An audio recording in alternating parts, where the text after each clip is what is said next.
Hi, എല്ലാവർക്കും സ്വാഗതം. അപ്പോൾ എൻ്റെ പേര് ശിവം. ഞാനിന്ന് എത്തിയിരിക്കുന്നത് DRX വ്ളോഗ് ആയിട്ടാണ്. അപ്പോൾ DRX വ്ളോഗ് എന്ന് പറയുമ്പോൾ ഒന്നുമില്ല, നിങ്ങൾക്കറിയാം, ഞാൻ PharmD ആണ് പഠിക്കുന്നത്, ഡോക്ടർ ഓഫ് ഫാർമസി.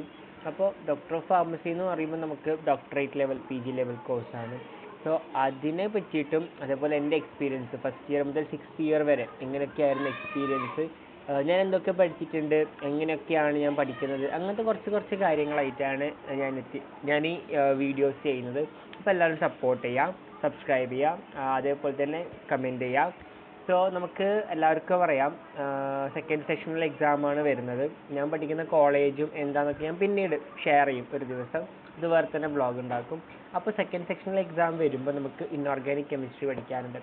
എനിക്ക് എന്താ പറയുക, തീരെ ഇഷ്ടമല്ല എന്നല്ല, ബട്ട് ഭയങ്കര ടഫാണ് ഇൻഓർഗാനിക് കെമിസ്ട്രി.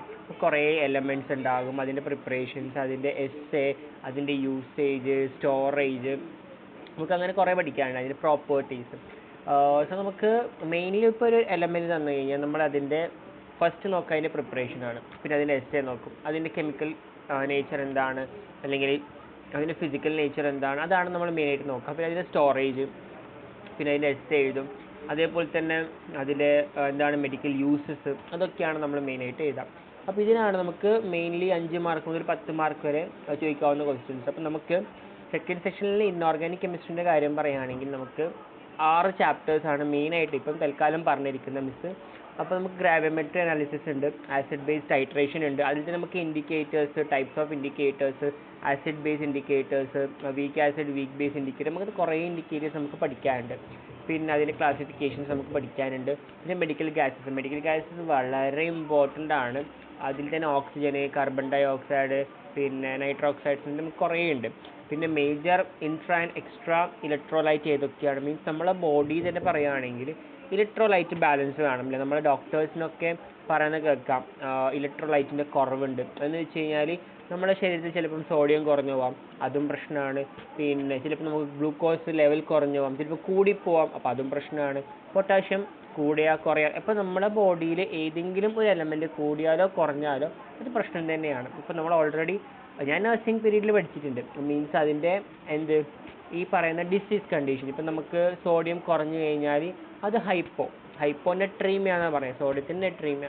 അതേപോലെ തന്നെ സോഡിയം കൂടിക്കഴിഞ്ഞാൽ നമ്മൾ അതിന് ഹൈപ്പർ നെട്രീമിയ എന്ന് പറയാം. അപ്പോൾ നമുക്ക് അങ്ങനെ കുറേ പേരുണ്ട്, ഹൈപ്പർ എന്ന് പറയുമ്പോൾ കൂടി, ഹൈപ്പോ എന്ന് പറയുമ്പോൾ കുറഞ്ഞു. ഓക്കെ, അപ്പോൾ ഡീറ്റെയിൽ ആയിട്ടൊന്നും പോകുന്നില്ല, ഞാൻ ക്ലാസ് എടുക്കുന്നൊന്നുമല്ല, ജസ്റ്റ് ഷെയറിങ് അത്രയേ ഉള്ളൂ. പിന്നെ നമുക്ക് സലൈൻ കത്താർട്ടിക്സ് പഠിക്കാനുണ്ട്, അതേപോലെ തന്നെ ട്രേസ് എലമെൻറ്റ്. അപ്പം അങ്ങനെ കുറച്ച് കാര്യങ്ങളാണ് നമുക്ക് മെയിനായിട്ട് പഠിക്കാനുള്ളത്. സ്ലൈഡ് ഞാൻ പ്രിപ്പയർ ചെയ്തിട്ടുണ്ടായിരുന്നു, എന്താണെന്നറിയില്ല, സ്ലൈഡ് കാണുന്നില്ല. ശരി, പോട്ടെ, കുഴപ്പമില്ല. പിന്നെ നമുക്ക് പ്രീവിയസ് ഇയർ ക്വസ്റ്റ്യൻസ് നോക്കുവാണെങ്കിൽ 2016 മുതൽ 2022 വരെ ചോദിച്ചിരിക്കുന്ന മെയിൻ ക്വസ്റ്റ്യൻസ് ഞാൻ എഴുതിയെടുത്തിട്ടുണ്ട്. ഇതാണ് അതിൻ്റെ പേപ്പർ. അപ്പോൾ ഞാനത് വായിക്കാം, ഏത് ക്വസ്റ്റ്യനാണ് ഞാൻ എഴുതിയിരിക്കുന്നത് എന്നുള്ളത്. ഞാൻ സ്ലൈഡ് പ്രിപ്പയർ ചെയ്തിട്ടുണ്ടായിരുന്നു, പക്ഷെ എനിക്കറിയില്ല എൻ്റെ സ്ലൈഡ് കിട്ടാത്തതെന്നുള്ളത്. നമുക്ക് മെയിൻ 10 മാർക്കിന് ചോദിക്കാവുന്ന 2 ക്വസ്റ്റ്യൻസാണ് ഞാൻ എഴുതിയിരിക്കുന്നത്, മീൻസ് റിപ്പീറ്റഡ് ആയിട്ട് ചോദിച്ച 2 ക്വസ്റ്റ്യൻസ്. അതിൽ ഫസ്റ്റ് ക്വസ്റ്റ്യൻ വരുന്നത് explain the different methods four determination of end point in precipitating titration. അത് മേ ബി 10 മാർക്കിന് ചോദിക്കാം, മീൻസ് പ്രസിപ്പിറ്റേഷൻ ടൈട്രേഷൻ്റെ ഡിഫറൻസ് മെത്തേഡും അതേപോലെ തന്നെ അതിൻ്റെ എൻഡ് പോയിൻറ്റ് നമ്മൾ എങ്ങനെയാണ് ഡിറ്റർമൈൻ ചെയ്യുന്നത് അതും ചോദിക്കാം. പിന്നെ 10 മാർക്കിന് ഒരു ക്വസ്റ്റ്യൻ, അത് 5 മാർക്കിനും ചോദിക്കുന്നുണ്ട് കേട്ടോ, 10 മാർക്കിന് മാത്രമല്ല. Explain the different methods of determination എന്ന് പറഞ്ഞിട്ട് 5 മാർക്കും 10 മാർക്കും ചോദിക്കാറുണ്ട്. പിന്നെ നമുക്ക് 10 മാർക്കിന് ഏറ്റവും ഇമ്പോർട്ടൻ്റ് ആയിട്ട് വരുന്നത് ഗ്രാവിമെട്രി അനാലിസിസ്. ഗ്രാവിമെട്രി എന്ന് പറയുന്ന ചാപ്റ്ററിൽ അതിൻ്റെ സ്റ്റെപ്സ്, ഏതൊക്കെ സ്റ്റെപ്സാണ് ഇൻവോൾവ് ആവുന്നത്, അത് 5 മാർക്ക് പ്ലസ് അതിൻ്റെ കൂടെ പ്രസിപ്പിറ്റേറ്റും പോസ്റ്റ് പ്രസിപ്പിറ്റേറ്റ് എന്താണ് അതും 5, ടോട്ടൽ 5 + 5 10 മാർക്ക് അങ്ങനെയും ചോദിക്കാറുണ്ട്. പിന്നെ നമുക്ക് 5 മാർക്കിന് വരുന്നത് ഇൻഡിക്കേറ്റേഴ്സ് യൂസ്ഡ് ഇൻ കോംപ്ലക്സോമെട്രി. അപ്പോൾ ചിലപ്പം കോംപ്ലക്സോമെട്രി എടുത്തവരാണെങ്കിൽ അത് ചോദിക്കാം ക്വസ്റ്റ്യൻ. കോംപ്ലക്സോമെട്രി എന്ന് പറയുന്ന ചാപ്റ്റർ എടുത്തതില്ല എന്നാണെങ്കിൽ ആ ഒരു ക്വസ്റ്റ്യൻ അതിൽ നിന്ന് വരില്ല. ഓക്കെ, പിന്നെ നമുക്ക് വരുന്നത് explain the method of preparation, essay and uses of ammonium chloride, NaCl, ammonium chloride NH4Cl. അപ്പോൾ അമോണിയം ക്ലോറൈഡിൻ്റെ പ്രിപ്പറേഷനും എസ്സേയും അതിൻ്റെ യൂസസ് ആണ് നമ്മളോട് എക്സ്പ്ലെയിൻ ചെയ്യാൻ വേണ്ടി പറഞ്ഞിരിക്കുന്നത്. അതും 5 മാർക്കാണ്. പിന്നെ റോൾ ഓഫ് സോഡിയം അസറ്റേറ്റ് എന്താണ്, അതേപോലെ തന്നെ അതിൻ്റെ ഫിസിയോളജിക്കൽ ആസിഡ് ബേസ് ബാലൻസ് എന്താണ്, അതും 5 മാർക്കിന് ചോദിച്ചിട്ടുണ്ട്.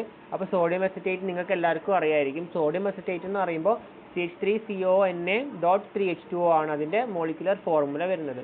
ഓക്കെ. പിന്നെ discuss the role of iron and zinc as element and trace element. Means trace element ആയിരിക്കുന്ന അയണും സിങ്കിനും പറ്റി നമുക്ക് ഡിസ്കസ് ചെയ്യാന്ന് പറഞ്ഞാൽ ഒന്നുമില്ല, അതിലൊരു ഷോർട്ട് നോട്ട് എഴുതാനാണ് ഉദ്ദേശിച്ചിരിക്കുന്നത്. പിന്നെ explain the theory of indicator എന്താണ്, ഇൻഡിക്കേറ്റർ എപ്പോഴാണ് യൂസ് ചെയ്യുന്നത്, എന്തിനാണ് യൂസ് ചെയ്യുന്നത്, അതിൻ്റെ എന്താണ് കാര്യങ്ങൾ, അതൊക്കെ നമ്മൾ എഴുതണം. പിന്നെ നമുക്ക് 5 മാർക്കിന് വരുന്നത് ഓക്സിജൻ. ഞാൻ പറഞ്ഞല്ലോ മെഡിക്കൽ ഗ്യാസസിന് ഒരു ക്വസ്റ്റ്യൻ എന്തായാലും പ്രതീക്ഷിക്കാം. ചിലപ്പം കാർബൺ ഡൈ ഓക്സൈഡ് ആയിരിക്കാം, ചിലപ്പോൾ നൈട്രോക്സൈഡ് ആയിരിക്കാം, ചിലപ്പോൾ നൈട്രജൻ ആയിരിക്കാം, ചിലപ്പോൾ എന്തായിരിക്കാം നമുക്ക് വരുന്ന ഹീലിയം ആവാം, ചിലപ്പോൾ ഓക്സിജൻ ആവാം. അപ്പോൾ ഓക്സിജനാണ് മെയിനായിട്ട് ചോദിച്ചിരിക്കുന്നത്, അതും എസ്സേ. അപ്പോൾ എന്നെ പഠിപ്പിക്കുമ്പോൾ ടീച്ചർ ഓൾറെഡി പറഞ്ഞിട്ടുണ്ടായിരുന്നു എസ്സേയും പിന്നെ അതേപോലെ തന്നെ അതിൻ്റെ എന്താണ് സ്റ്റോറേജ് പഠിച്ചു വെക്കുക, കാരണം അത് എന്തായാലും ചോദിക്കും. അപ്പോൾ ഇവിടെ ചോദിച്ചിട്ടുണ്ട് സ്റ്റോറേജ് കണ്ടീഷൻ എന്താണ് ഓക്സിജൻ്റെ, അതേപോലെ തന്നെ അതിൻ്റെ എസ്സേ എന്താണ്. അപ്പോൾ അതും 5 മാർക്കിന് ചോദിച്ചിരിക്കുന്നത്. പക്ഷെ അവിടെ സ്യൂട്ടബിൾ ഡയഗ്രാം പറയുന്നുണ്ട്. അപ്പോൾ സ്യൂട്ടബിൾ ഡയഗ്രാം എന്ന് പറയുമ്പോൾ ഒന്നുമില്ല, നമ്മൾ ഓക്സിജന് ഒരു സിലിണ്ടറിലാണ് എന്താക്കുന്നത് സ്റ്റോർ ചെയ്യുന്നത്. അതിൻ്റെ അപ്പർ സൈഡിൽ ഏത് കളറാണ്, ഡൗൺവാർഡ്സ് ഏത് കളറാണ്, അതാണ് നമ്മൾ മെയിനായിട്ട് വരച്ചു കൊടുക്കേണ്ടത്. ഒരു ജസ്റ്റ് ഒരു ഡയഗ്രാം. ഓക്കെ, വേണമെങ്കിൽ ഞാൻ പിന്നീട് ഷെയർ ചെയ്യാം. പിന്നെ നമുക്ക് വെരി ഇമ്പോർട്ടൻ്റ് ആയിട്ട് 2019 കുറച്ച് ക്വസ്റ്റ്യൻസ് കൊടുത്തിട്ടുണ്ട്. മീൻസ് ക്വാണ്ടിറ്റേറ്റീവ് അനാലിസിസിൽ വരുന്ന ടൈപ്സ് ഓഫ് എറർ എന്താണ്, അതേപോലെ തന്നെ neutralisation in acid base titration എന്താണ് എന്ന് എക്സ്പ്ലെയിൻ ചെയ്യാൻ 10 മാർക്കിന് ചോദിച്ചൊരു ക്വസ്റ്റ്യൻ ആണ്. പിന്നെ explain different types of complexometry titration. Means complexometry ടൈട്രേഷൻ്റെ ഡിഫറെൻറ്റ് ടൈപ്സ് എന്തൊക്കെയാണെന്ന് നമ്മളോട് 5 മാർക്കിന് ചോദിച്ച ക്വസ്റ്റ്യൻസ് ആണ് കേട്ടോ. പിന്നെ പ്രൈമറി സെക്കൻഡറി സ്റ്റാൻഡർഡൈസേഷൻ ചിലപ്പം ചോദിച്ചേക്കാം. അപ്പോൾ ഇവിടെ ചോദിച്ചിരിക്കുന്നത് ഇവിടെ ചോദിച്ചിരിക്കുന്നത് 0.1 മോളർ പെർക്ലോറിക് ആസിഡിൻ്റെ സ്റ്റാൻഡർഡൈസേഷൻ ആണ്, അതിൻ്റെ പ്രിപ്പറേഷൻ ആണ്. പ്ലസ് പ്രൈമറി സെക്കൻഡറി സ്റ്റാൻഡേർഡ് എന്താണെന്ന് ജസ്റ്റ് ഡിസ്ക്രൈബ് ചെയ്യാൻ, അത്രയേ ഉള്ളൂ. അത് 5 മാർക്കിന് ചോദിച്ചിരിക്കുന്നത്, അത്രേ എഴുതാനുള്ളൂ. 1.5 പേജായിട്ടേ ഉള്ളൂ എഴുതാൻ 5 മാർക്കിന്. പിന്നെ പ്രിപ്പറേഷൻ ഓഫ് കാൽഷ്യം ഗ്ലൂക്കോൺ, അത് വളരെ ഇമ്പോർട്ടൻ്റ്. അതിൻ്റെ ഞാൻ വൈവ പറഞ്ഞപ്പോൾ തന്നെ മിസ് ആയിട്ടുണ്ട്. കാൽഷ്യം ഗ്ലൂക്കോണേറ്റ് മറക്കരുത്, കാരണം ലാസ്റ്റ് ആ EDTA കോംപ്ലക്സ് ഉണ്ടാക്കുന്നുണ്ടല്ലോ അത് വരച്ചു കൊടുക്കണം, അത് ഇമ്പോർട്ടൻ്റ് ആണ്. നിങ്ങൾ ആ EDTA കോംപ്ലക്സ് വരച്ചില്ലെങ്കിൽ അതവിടെ പോയി മാർക്കേ കിട്ടൂല. ഓക്കെ. പിന്നെ ഓറൽ റീഹൈഡ്രേഷൻ നമുക്കറിയാം, ORS, ചിലപ്പോൾ അതിൻ്റെ ഷോർട്ട് നോട്ട്സ് ചോദിക്കാം. പക്ഷെ അത് 5 മാർക്കിനും ചോദിക്കുകയൊന്നുമില്ല, അത് 2 മാർക്കും പ്ലസ് 3 മാർക്കിന് വേറെ ഏതെങ്കിലും പ്രിപ്പറേഷൻസ് നിങ്ങൾക്ക് ചോദിക്കാം. അപ്പോൾ ഇൻഓർഗാനിക്കിൻ്റെ കേസ് അങ്ങനെയാണ് വരുന്നത്. പിന്നെ ഇൻഓർഗാനിക് പഠിക്കണമെങ്കിൽ ഏറ്റവും ബെസ്റ്റാണ് ഈ ബുക്ക്. ഇതാണ് രാജശേഖരൻ്റെ ബുക്ക്, ഏറ്റവും ബെസ്റ്റ് ബുക്കാണ്. അതേപോലെ തന്നെ നിങ്ങളുടെ മിസ് തരുന്ന നോട്ട്സ് വളരെ ഇമ്പോർട്ടൻ്റ് ആണ്, അത് നിങ്ങൾ മിസ് ഔട്ട് ചെയ്യാൻ പാടില്ല. നിങ്ങൾക്ക് തരുന്ന ഓരോ PDFസും ഇമ്പോർട്ടൻ്റ് ആണ്, ഒന്നും മിസ് ഔട്ട് ചെയ്യാൻ പാടില്ല, പഠിക്കണം കൃത്യമായിട്ട്. കാരണം അനുഭവങ്ങളുണ്ട്. സെഷണൽ ഫസ്റ്റ് കഴിഞ്ഞപ്പോൾ തന്നെ വലിയൊരു അനുഭവമായി, അപ്പോൾ മതിയായി, സെഷൻ സെക്കൻഡിൽ പഠിക്കാമെന്ന് വിചാരിച്ചു. അപ്പോൾ അങ്ങനെയാണ് നിങ്ങൾ സ്റ്റാർട്ട് ചെയ്യുമ്പോൾ നിങ്ങൾക്ക് മനസ്സിലാവും ഇങ്ങനെ പഠിക്കണം, എത്രത്തോളം പഠിക്കണം. കാരണം നമ്മൾ +1 +2 പഠിച്ചതുപോലെ ആയിരിക്കില്ല ബാക്കിയുള്ള അതിൽ നമ്മൾ പഠിക്കുന്നുണ്ടാവുക. നമുക്ക് ഇൻ ഡീപ്പ് പോകണം. ചില കാര്യങ്ങൾ നമ്മൾ നല്ലോണം എഴുതണം. മീൻസ് പണ്ട് ഒരു 5 മാർക്കിന് ചോദിച്ചാൽ നമ്മൾ ഒരു 1/2 പേജ് 1 പേജ് ചെയ്തത് അവിടെ ആയി. പക്ഷെ അങ്ങനെയല്ല, അതിൽ ടോപ്പിക്സ് എന്താണോ, അതിൻ്റെ കണ്ടൻറ്റ് എന്താണോ, അതൊക്കെ നമ്മൾ കൃത്യമായിട്ട് എഴുതണം, അപ്പോൾ നമുക്ക് മാർക്ക് കിട്ടുള്ളൂ. അപ്പം അങ്ങനെയാണ്. സോ സെക്കൻഡ് സെഷനിലാവാറായി, നമുക്ക് ഏപ്രിൽ 24 തോന്നുന്നു ഉണ്ടാവുക. ഡേറ്റ് കറക്റ്റായിട്ട് വന്നിട്ടില്ല, സർക്കുലർ വരണം നമ്മുടെ കോളേജിൻ്റെ. ഓക്കെ. സോ കോളേജിൻ്റെ കാര്യങ്ങളായിട്ട് ഞാൻ പിന്നീട് വരും. ഇപ്പം ഞാൻ ജസ്റ്റ് ഈ ഒരു വ്ളോഗ് ഇട്ടതേ ഉള്ളൂ. ഇൻഓർഗാനിക് കെമിസ്ട്രീൻ്റെ വ്ളോഗാണ് ഇട്ടിരിക്കുന്നത്. നമുക്കിപ്പം ഓർഗാനിക് കെമിസ്ട്രി പഠിക്കാനുണ്ട്, ഫാർമസ്യൂട്ടിക്സ് പഠിക്കാനുണ്ട്, കുറേ പഠിക്കാനുണ്ട്. റെമഡിയൽ മാത്തമാറ്റിക്സ് ഉണ്ട്. റെമഡിയൽ മാത്തമാറ്റിക്സ് സിമ്പിളാണ്, ശരിക്കും പറയുകയാണെങ്കിൽ സിമ്പിളാണ്. ബിക്കോസ് നിങ്ങൾ ഈ +2 പഠിച്ച ലെവലുണ്ടല്ലോ, സെയിം ആണ്, ബേസിക്സ് ആണ്. അപ്പോൾ ജസ്റ്റ് ഒന്ന് പ്രാക്ടീസ് ചെയ്ത് കഴിഞ്ഞാലാവും. പക്ഷേ inorganic chemistry, organic chemistry, pharmaceutics, പിന്നെ മെഡ് ബയോ ഈസി അല്ല, നിങ്ങളത് പഠിച്ചേ പറ്റും. കാരണം ഞാൻ ആ ഫസ്റ്റ് സെഷനിൻ്റെ കാര്യം വെച്ചിട്ടാണ് പറയുന്നത്. പഠിച്ചില്ലെങ്കിൽ പോയി 1-2 മാർക്കൊക്കെ കിട്ടും, നിങ്ങൾ എത്ര എഴുതിയാലും തെറ്റും, അവിടെ ഫുൾ ഫ്ലോപ്പ് ആവും. അതുകൊണ്ടാണ് പറയുന്നത്. പിന്നെ നിങ്ങൾക്ക് വേറെ ഒരു സബ്ജക്റ്റും കൂടി വരുന്നുണ്ട്. ആ സബ്ജക്റ്റാണ് അനാട്ടമി. അപ്പോൾ അനാട്ടമിയുടെ കാര്യം പറയുകയാണെങ്കിൽ എനിക്ക് കുറച്ച് സിമ്പിളാണ് അനാട്ടമി. ബിക്കോസ് നഴ്സിംഗ് കഴിഞ്ഞതുകൊണ്ട് അനാട്ടമി സിമ്പിളാണ്. ബിക്കോസ് ഞാൻ പഠിച്ചത് national institute of paramedical science, എൻ്റെ പഴയ കോളേജിൽ. അപ്പോൾ വടകര തന്നെയാണ് പഠിച്ചിരിക്കുന്നത്. ആൻഡ് അവിടുന്ന് എനിക്ക് അനാട്ടമി പച്ചവെള്ളം പോലെ ആക്കിയിട്ടാണ് അവിടുന്ന് വിട്ടിരിക്കുന്നത്. അപ്പം ഫസ്റ്റ് ഇയറിലാണ് പഠിച്ചത്.